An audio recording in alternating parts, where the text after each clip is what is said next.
vous avez la méthode des 3 R, donc pour réduire, recycler et réutiliser. Donc là, réduire, on parle de la réduction à la source, donc on va vraiment s'attaquer à tous les éléments du packaging pour pouvoir jouer sur l'allègement, donc réduire l'étui en carton, la taille des étiquettes, supprimer les calages, les notices, etc. Après, vous avez tout le R de recycler. Déjà, il faut avoir en tête que ça nous plaise ou non, notre image conditionne toutes nos relations. Figurez-vous que ça va peut-être vous étonner, mais je veux dire, la première personne dont vous vous occupiez, c'est vous, c'est nous. Quand nous sommes devant une personne difficile, c'est vous. Premier exemple qu'on trouve assez fréquemment, c'est le participant distrait, celui qui est toujours en aparté avec ses voisins. L'attitude adaptée de l'animateur, c'est de faire cesser l'aparté immédiatement et de recentrer sur la discussion. L'attitude inadaptée, c'est de laisser faire.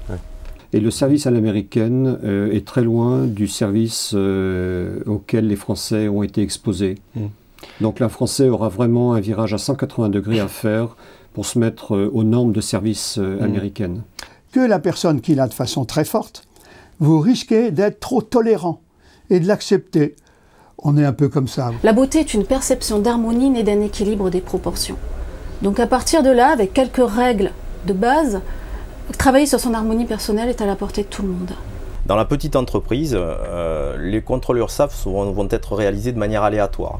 Autrement dit, il existe une probabilité pour qu'une petite entreprise ne soit jamais contrôlée.